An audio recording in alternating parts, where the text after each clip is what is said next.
चांदपुरा पंचायत में जो भी चीज़ें सामने आ रही हैं अभी तक निकल करके, जो क्षेत्र भ्रमण के दरमियान जो अनुभव हुआ है, उस अनुभव में एक चीज़ सामने आ रही है कि लोग वोटिंग करते हैं परिवर्तन के लिए, लेकिन रिजल्ट नहीं हो पाता है। क्या कारण हो सकता है?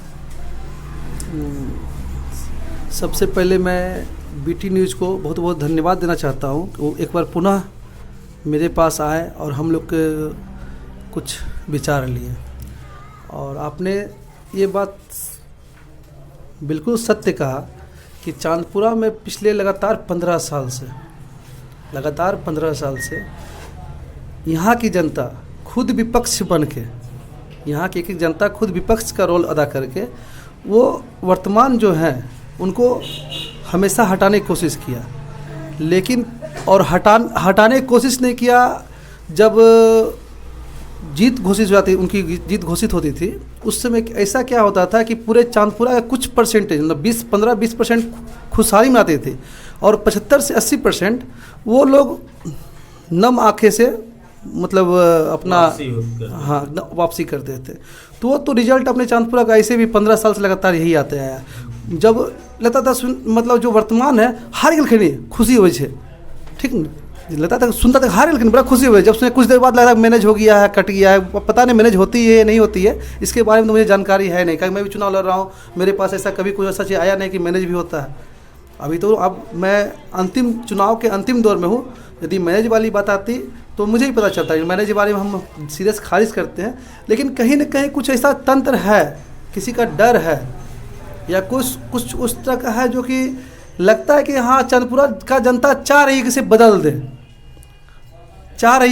दे, लेकिन ये हो नहीं पाया था। लेकिन इस बार मैं सभी चांदपुरा के जनता को हाथ जोड़े कहता हूँ। वो तो दबंगते से कहते हैं कि एको वोट से जीतवे, लेकिन मैं सभी चांदपुरा जनता को जनता से हाथ जोड़ के अपील करता हूँ कि वो एक वोट से कहते थे, और मैं आपको आपके आशीर्वाद से जीत सुनिश्चित करता हूँ। अभी आप आशीर्वाद दीजिए और जीत भी होगी और गांव के विकास भी होगी।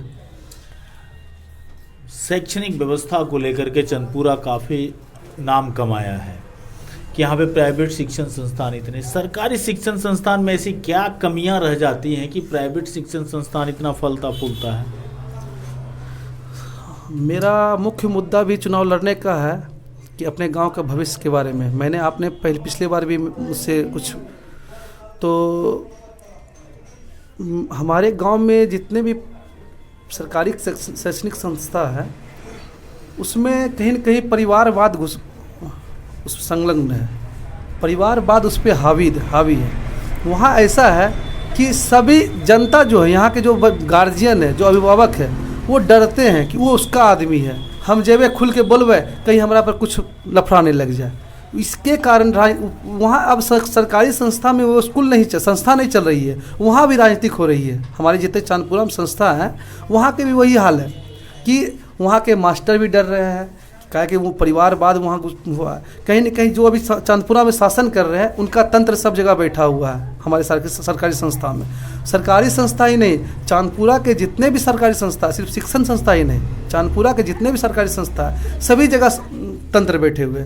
अभी हम लोग सुनते हैं किसी कोई जॉब कर रही है या कोई कुछ कर रहे हैं, वो भी मतलब अगला जो जीते हुए उसी को जिताने के लिए परेशान है, अंदर से टूटी हुई है, लेकिन किसी डर के मारे वो उसी के लिए परेशान है।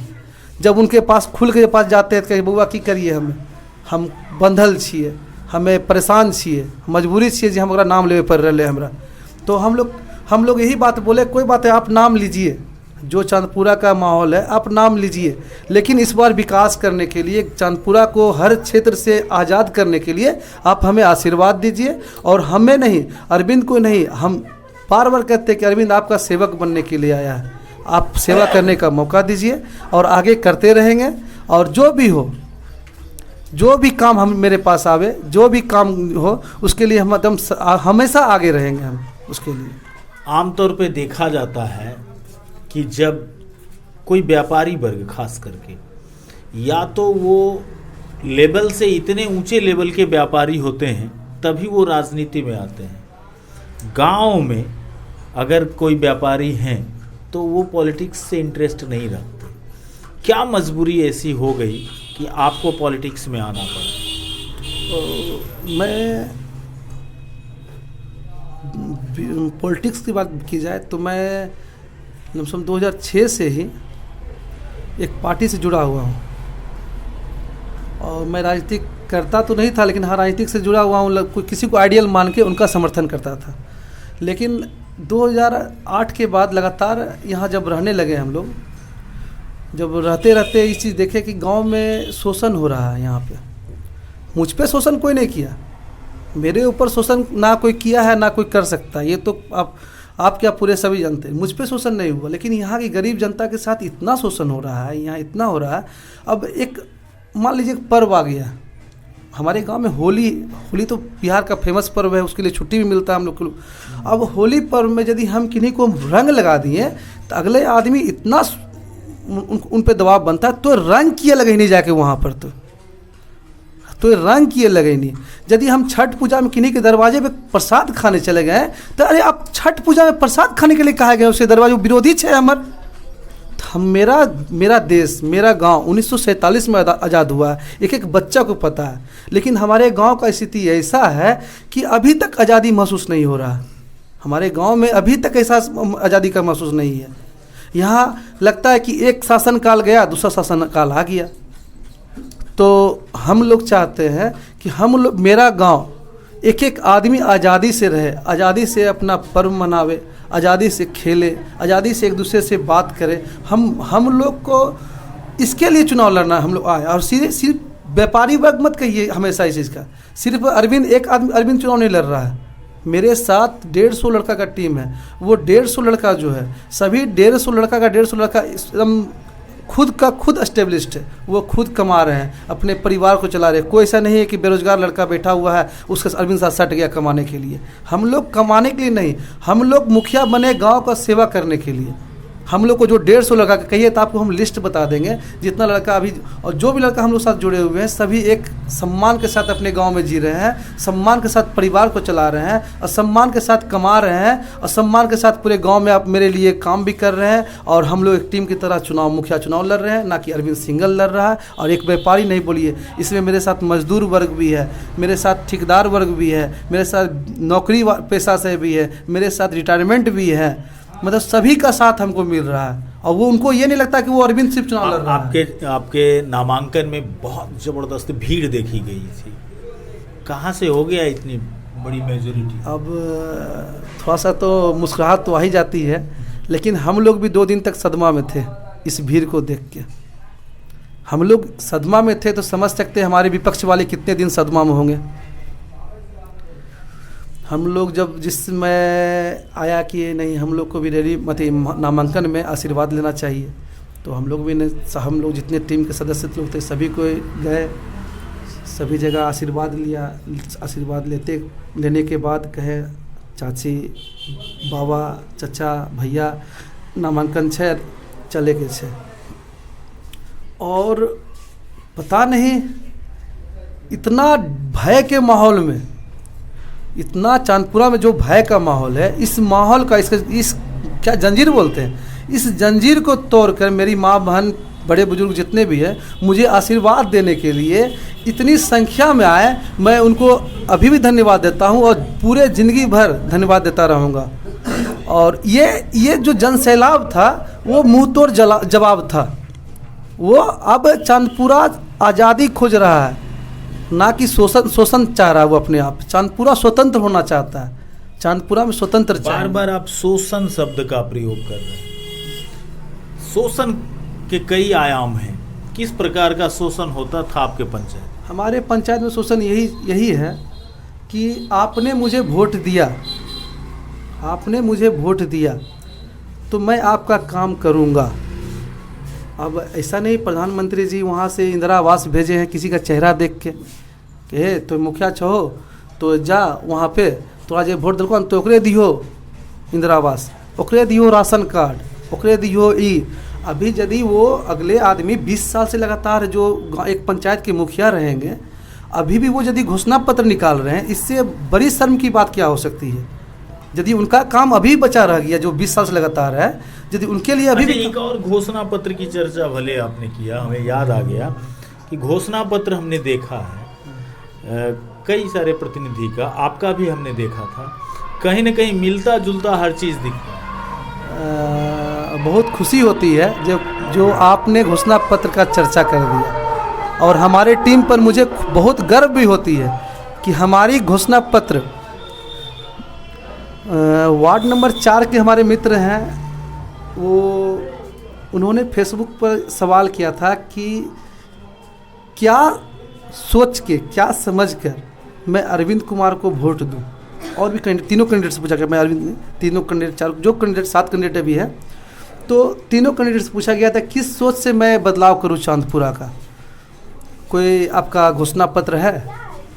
तो मैं जस्ट मेरे पास तो घोषणा पत्र बना हुआ ही था, मुश्किल से मुश्किल लगता है 20 मिनट या 15 मिनट के अंदर मैं उनको अपना घोषणा पत्र उनके सोशल मीडिया के माध्यम से उनके फेसबुक में डाल दिया। उन्होंने मेरा घोषणा पत्र पढ़कर बहुत ही प्रभावित हुए, और संजोग से क्या हुआ, जिस पे मैंने चर्चा किया उस घोषणा पत्र में, संजोग से मेरे वर्तमान जो हैं वो मुझे लगता है कि मेरा कॉपी किए, चाहे वो अपने मन से किए होंगे, लेकिन मुझे ज़्यादातर मेरे टीम को लगता है कि नहीं अरविंद ये कॉपी किया हुआ है। तो बहुत बड़ा सौभाग्य है कि अभी राजनीतिक में कूदे, राजनीतिक में आए, माँ बहन का इतना सहयोग मिल रहा है। अब ऐसा एहसास भी हो कि नहीं अगला आदमी को क्या हम लोग कॉपी करेंगे, वो हमारा कॉपी करना शुरू कर दिए, वो हमारा कॉपी करना शुरू। क्या कहना चाहेंगे चांदपुर की जनता? चांदपुर की जनता को मैं यही कहूँगा कि मुझे आप एक बार अपना सेवक बनाए। मैं पहले भी कहा था कि मैं आपका बेटा बन के आया हूँ, बेटा बन के रहूँगा, बड़े भाई बन के आया हूँ, बड़ा भाई बन के रहूँगा, छोटा भाई बन के आया हूँ, छोटा भाई बन के रहूँगा, और आपका सेवा ही करूँगा। मैं आप पे किसी चीज़ का दबाव नहीं दूँगा। आप हमारे पास हमें जिताइए और आशीर्वाद दीजिए। आप जितना हर संभव हो, जितना मुझसे मेरा जितना क्षमता होगा उस क्षमता से अधिक अपने गांव के लिए काम करूंगा मैं, और किन्हीं को मैं नाराज़ नहीं होने दूंगा। आज़ादी मिल जाएगी? मेरा तो 200%, कहीं 100% होती है, मैं हमेशा 200% की बात करता हूँ हमेशा, मेरे तरफ से, मेरे टीम की तरफ से। और मैं खुद आज़ाद हो जाऊँगा, तो मैं खुद आज़ाद हो रहा हूँ, सोच लीजिए, तो मेरी गांव कैसे आज़ाद नहीं होगी? मैं खुद आज़ाद हो रहा हूँ तो समझ जाइए पूरे गांव की पंचायत आज़ाद हो जाएगी। आप ये समझिए कि मेरे चांदपुरा में मेरे जैसा लड़का दबाव में था 10 साल कि नहीं मुखिया चुनाव से हम किए खुलवे, विरोध किए करवे, ठीक ना। मेरे जैसा लड़का जो कि हम किन्हीं से भी बाय फेस से हो या कहीं केस से हो, जैसा भी हो, हम पूरे सामर्थ्य हैं कि हम झेल सकते हैं उनको। जब हम लोग को लगता है कि हम डर रहे हैं तो मेरे गांव की जनता कितना डरती होगी, है ना। तो ये चीज़ सोचते हुए खुद अपने पर लिए मेरे साथी, अब स्कूल की मैटर आ गई थी तो मेरे मित्र हैं वो, उन्होंने जाके स्टैंड किया। उसके बाद बहुत बात विवाद हुआ, और कहीं स्टैंड करने का मतलब खिलाफ यदि खिलाफत की है तो केस पदारी का नौबत आता है। उस चीज़ से आज़ादी, केस से जो उलझुल केस होती है हमारे गांव में, मतलब कुछ बात हुआ, कुछ छोटी सी बात हुई, थाना में चल जाइए। चांदपुरा की थानेदार परेशान हो गया कि आपके गांव में क्या ऐसा है कि सप्ताह 10 दिन के अंदर आपके पास एक आवेदन चलाता है रेप केस का, बलात्कारी केस का। थानेदार परेशान है यहाँ के। हम लोग समझो कभी थाना से मतलब रहता नहीं था, जब जाने लगे, जब बात विचार करने लगे, बेचारा वो थानेदार का इतना मतलब हम लोग उनको धन्यवाद देंगे कि जो भी चांदपुरा में थानेदार आए, सभी को मैं धन्यवाद देना चाहता हूँ कि उन्होंने अपने बुद्धि विवेक से चांदपुरा में जाके पहले जांच करवाने के बाद जो रिजल्ट आया उसके बाद उन्होंने केस आगे बढ़ाया। लेकिन आवेदन जाते रहा। ये रुकनी चाहिए, ये रुकनी चाहिए। लेकिन हम लोग को मेन हम लोग को सोच यही है कि हमारे गांव को भविष्य बनाना है, तो हमारे गांव में जितना कम केस हो, किसी भी प्रकार के केस, ज़मीनी विवाद हो, बलात्कारी केस हो, जो भी केस हो, केस जो जेन्युइन है वो जाए वहाँ पे, गैर जनवन में हमारे गांव के बहुत षड्यंत्र से बचाना। हाँ, षड्यंत्र से बचाना है। हमारे गांव में बहुत ऐसे विद्यार्थी है जो कि पढ़ने में बहुत एक्सीलेंट, मतलब बहुत ही अच्छा विद्यार्थी है, बहुत ही उस बच्चे का क्या होता है कि 107 में नाम दिया गया, कहीं दूर मतलब कोई धारा लगा दिया, उस बच्चे का करियर खराब कर देता है यहाँ के राजनीतिक का, जो यहाँ राजनीतिक करते आ रहे हैं। हम लोग को वो नहीं करना। हम लोग इसलिए चुनाव हट के लड़ रहे हैं कि हम लोग को बच्चे का करियर बनाना है। अब सारी चीज़ों से आज़ादी मिले, इन सारी चीज़ से आज़ादी लाना है। अब यहाँ केस ही करवा दिया तो मेरा बच्चा पढ़ाई करेगा कि कोर्ट दौड़ेगा, केस फदाई में दौड़ेगा। जो बच्चा मेरे गांव का मतलब जॉब नौकरी का दर्ज होता है इतना कम है कि उसके बारे में सोचिए क्या हो रहा है यहाँ पे बच्चे लोग साथ में, क्या मजाक बन रहा है। शैक्षणिक संस्थान तो बहुत बढ़िया है, मान गए हम, बहुत अच्छा है, शैक्षणिक संस्थान बहुत ज़्यादा है। जाइएगा तो 1000 500 साइकिल लगी हुई रहती है विद्यार्थी। तो वो 500,000 विद्यार्थी में 50 विद्यार्थी भी तो नौकरी करना चाहिए, है ना। उसके लिए तो कहीं ना कहीं मोटिवेशनल टीम को बुलाना चाहिए चांदपुरा में। यदि हम नौकरी बच्चा को चाहिए हमको आगे बढ़ाना है तो एक मोटिवेशनल टीम होता है। यदि आप साल में 2 साल में 6 महीने में मोटिवेशनल टीम बुलाइएगा, आपके मोटिवेशनल मीटिंग में यदि आपके पास 50 विद्यार्थी आए, 50 में 5 को नौकरी मिल गया तो मेरा सफल हो जाएगा। चलिए, बहुत बहुत धन्यवाद। और कुछ कहेंगे अपनी जनता के? जनता के साथ साथ मैं अपने युवा साथी, युवा मित्र, युवा लोगों से, जो विद्यार्थी लोग हैं उन लोग से मैं यही कहूँगा कि आप इस बार बढ़ चढ़ के हिस्सा लें और अपने पैर पे खड़ा होने के लिए, ना कि गलत रास्ते को चुनने के लिए मेरा साथ दे। और मेरा हर संभव रहेगा कि अपने गांव के हर एक युवा को अपने साथ लेके, बुजुर्ग का आशीर्वाद लेके, और अपने जो युवा जो भी इधर उधर घूम रहे हैं, जो जिनको एस्टेब्लिश्ड होने के बावजूद भी घूम रहे हैं, उनको हर संभव प्रयास करेंगे हम लोग कि उनको कहीं न कहीं रोजगार की तरफ कार्यक्रम भी चल, हाँ, रोजगार की तरफ झुकाव बढ़ाने के लिए उनको हमेशा अग्रेसित करते रहेंगे। अब आइए भैया, आपके लिए ऐसा व्यवस्था करवा रहे। ऐसा मुख्य है हम लोग की नहीं, जो लड़का हम लोग को कुछ गलत ढंग से जो इधर उधर हो जाते हैं उनको अपने जगह पर ला के समाज की मुख्य धारा से जोड़ने का काम करेंगे हम लोग। बहुत बहुत धन्यवाद, थैंक यू।